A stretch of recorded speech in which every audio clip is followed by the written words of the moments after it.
Estamos de volta no programa Mega Profissionais, diretamente para toda a América Latina, hoje falando sobre reforma política no Brasil. E já vamos conversar com o nosso convidado especial, ele que é o Bruno Toguchi, ele é advogado, ele é presidente da Associação Direito Já, e tem uma pergunta aqui para os nossos convidados. Não é isso, Bruno? Tudo bem com você, né? Eu queria saber do professor Licínio, de acordo com a Comissão Eleitoral, no último pleito da Ordem dos Advogados, a oposição teve 60% dos votos. Então a gente pode perceber que a voz da maioria não ecoa dentro da Ordem dos Advogados, haja vista que a oposição não tem sequer um conselheiro. Eu queria, no meu entendimento, para se poder ter legitimidade plena, seria necessário uma reforma do Estatuto e urgente. Eu queria saber do professor Licínio, não seria a hora da criação do segundo turno? E o que o senhor acha da composição proporcional ao Conselho? Espera só um minutinho, só para ver se eu entendi. Você falou 60%? A oposição teve 60%. Porque é 60% unidos. Dos votos. Fala no microfone para a gente ouvir, por favor. Exatamente, a oposição ela teve 60% dos votos válidos, né, em detrimento do surgimento de várias chapas, e a situação, apenas com 27% dos votos, tem 100% dos conselhos e atua na OAB de forma hegemônica, sem voz de oposição lá dentro. Eu quero que o senhor me explique, que eu não estou entendendo essa matemática, por favor, professor, me explica essa matemática. É um dos defeitos do Estatuto.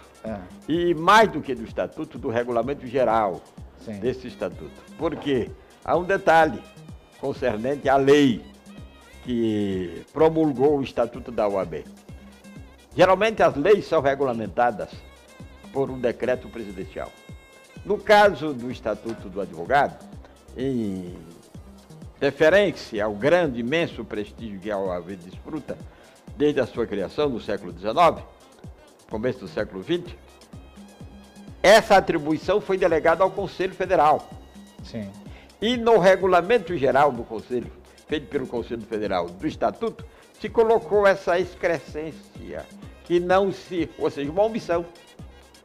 Porque deveria ter, como o nosso colega acabou de colocar, deveria haver o segundo turno para a hipótese de a multiplicidade de votos, de candidatos, não haver maioria absoluta. Então, impõe-se uma reforma do Estatuto, especialmente do regulamento geral, a fim de que essa omissão seja eliminada, com o estabelecimento do segundo turno. Porque é verdade, eu escrevi um artigo sobre isso quando das eleições anteriores, aqui concorreu o doutor Leão Denis.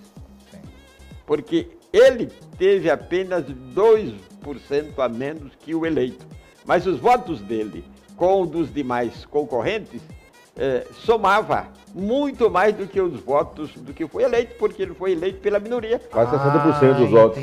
A oposição teve 60% dos votos. Por não ter segundo turno. Então, quem tem maior número de votos, o atual presidente teve 2% a mais do que o doutor Leão Denis, ele foi eleito, porque não há a previsão do segundo turno.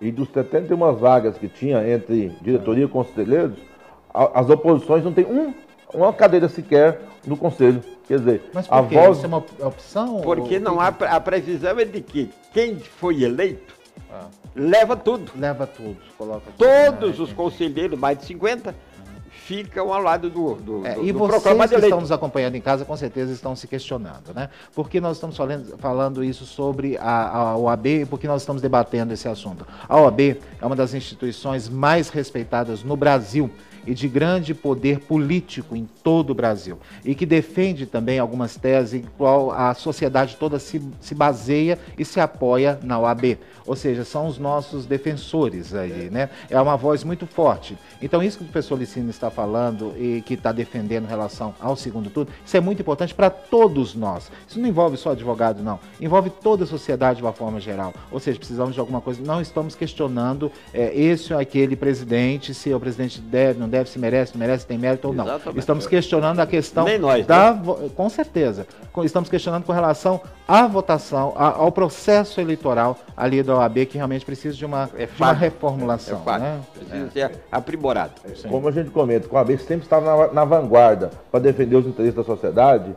A OAB, para ter legitimidade plena, tem que fazer uma reforma interna para poder realmente cobrar do nosso político uma democracia plena. O pleito que está, o mandato que está hoje é até quando? Até o próximo ano. até 2012. Isso. Novembro do ano que vem tem eleições novamente na OAB. Na OAB também. Vai coincidir próximas eleições partidárias. Exatamente, para as eleições para prefeito e para vereadores. Como você acabou de dizer, o enorme prestígio da OAB, basta que se cite um fato que bem ilustra isso.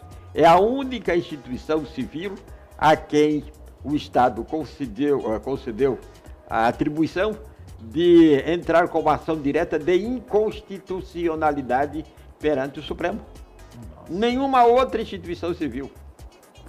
Que coisa, que maravilha, hein? A OAB tem a legitimidade. Que maravilha. Realmente, a OAB é a OAB forte, né? Pelo aspecto, principalmente, de posicionamento com relação à sociedade e ao processo eleitoral. Agora, graças a Deus, estamos muito bem representados pela OAB, com nomes como vocês, que estão aqui presentes, né? Agradeço mais uma vez, professor Licínio, pela sua presença aqui no programa Mega Profissionais. Professor Leão Denis, que para nós é um grande professor, que vem nos ensinando ao longo desse ano todo. O professor Leão Denis tem nos dado essa participação aqui no programa Mega Profissionais. E um grande operador do direito. Né? Grande operador do direito. Com certeza, um dos grandes expoentes aqui no nosso estado de Goiás. Aliás, um dos grandes advogados mais premiados que nós temos aqui no nosso estado de Goiás. Realmente é o primeiro advogado a receber um título, né, que foi o Prêmio Mega Profissionais 2010, né? Foi o primeiro advogado a receber isso. Recebe uma segunda indicação, isso por votação pública. Né? Isso não é por nós, não. Isso é votação pública. Ou seja, realmente a sociedade abraçou e respeita muito o doutor Leão Denis e gosta muito dessa simpatia, da forma que ele fala, com que ele se expressa. Muito obrigado mais uma vez. Os senhores querem fazer alguma consideração final? Eu quero agradecer mais uma vez e chamar a toda a sociedade, junto com a advocacia, para poder cobrar dos nossos lideranças políticas uma reforma política plena. Chamar todos vocês. É isso aí. Quer fazer Diria que Goiás foi premiado porque à época eu era conselheiro federal e coube-me, por designação do presidente José Roberto Batóquio, presidir a comissão de revisão que elaboraria o Código de Ética da OAB. Então, a esse trabalho que coube a Goiás se deve o Código de Ética e Disciplina da OAB. Com certeza. Muito obrigado pela sua colaboração aqui, principalmente para o nosso estado de Goiás, que estamos mais próximos do senhor, mas também para toda a sociedade brasileira. Programa Mega Profissionais vai chegando ao final. Quero agradecer também ao nosso querido Bruno ali, nosso convidado que participou com a gente, colaborou também com a sua pergunta e assistiu conosco aqui. Volta em outra oportunidade para conversar com a gente também. Quero saber um pouquinho mais dessa instituição que você preside aí, para a gente saber como é que ela funciona. Tá? Mostra lá para o nosso telespectador, o Bruno lá, para a gente ter principalmente o contato com ele, né? Volto para falar da associação e foi um prazer estar aqui com vocês. Ok, muito obrigado, Bruno, muito obrigado, doutor Leão Denis, muito obrigado, professor Licínio. O programa Mega Profissionais vai chegando ao final. Muito obrigado pela sua audiência, pelo seu carinho. Continue a manter contato conosco através do nosso telefone e do nosso e-mail. Espero todos vocês aqui na semana que vem. Fiquem com Deus.